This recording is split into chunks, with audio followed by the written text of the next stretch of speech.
Welcome. This is a guidance document by the REC Code Manager to provide further information on if you want to become a safe isolation provider or SIP under the REC and you're already an existing meter operator agent. So in this video, we're going to talk about some of the other videos we've released on the subject. We're then going to talk about the qualification requirements if you want to perform the physical work on site yourself.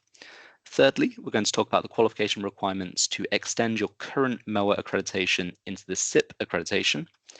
And then fourthly, we're going to provide you with some links and some best contact places if you need further guidance on this role.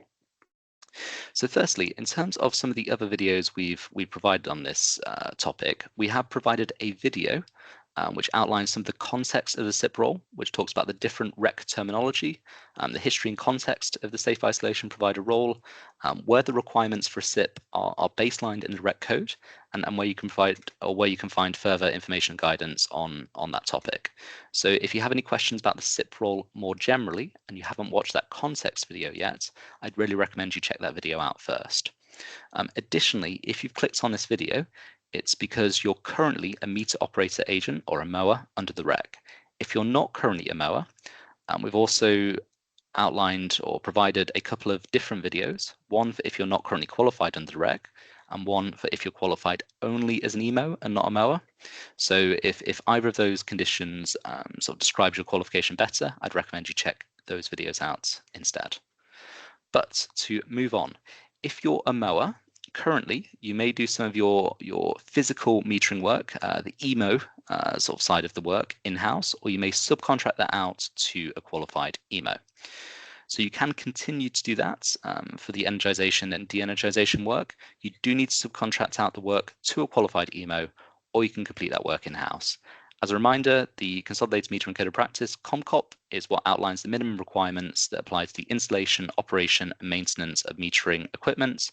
That applies both to MOAs who manage the portfolio, and it also applies to the EMOs or meter installers who do the physical work.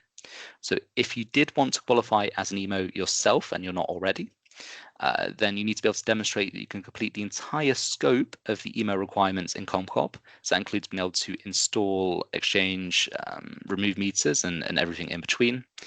And if you did want this EMO accreditation, you'd initially have a desktop audit with the scheme auditors, the cost for which is in the REC charging statement. And after that initial desktop audit, after you qualify, you'd have an additional audit after 1 year, which would be both a site and desktop audit, and then periodic site and desktop audits every 2 years.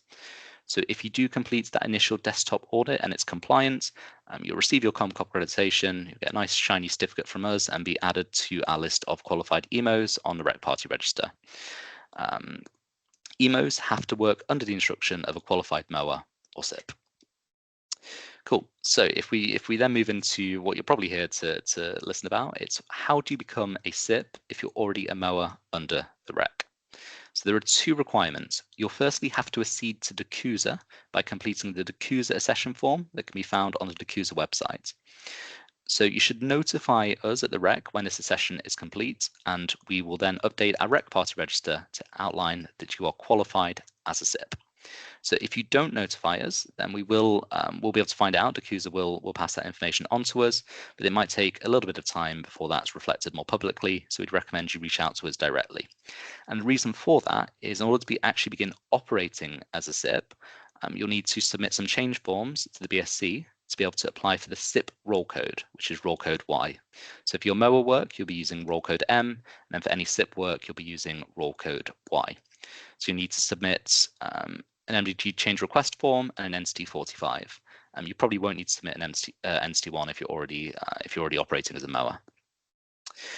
So the actual go live process on MDD can roughly take a month to a month and a half, and that's why I'd recommend you reach out to the REC when you've completed your DACUSA session, just so we can try and coordinate getting you to go live in MDD at the earliest possible time. So cool, those are your 2 requirements. Accede to DACUSA, let us know, and then you'll also need to raise the relevant change request forms under the BSC to make sure this MPID goes live in MDD with the new role. So if you need any further information or would like any further guidance on the SIP role, then we have a Rec Wiki page, which outlines the qualification requirements depending on the sort of current role that you have and the type of work you want to do. So I'd recommend you check that out. As always, your operational account manager will be able to provide further guidance in helping you meet your REC obligations. And if you have any queries about the REC, you can also raise those via our service desk, which you can access via the REC portal or by sending an email to inquiries@recmanager.co.uk. Finally, as always, if you do raise an application through the REC portal, then the REC qualification team will define an entry assessment plan with you and then provide you support as you go along that accreditation journey. So thank you for listening. If you are going to be applying to the SIP, I look forward to receiving your application, and hopefully you now know how to reach out to us if you have any further queries as well.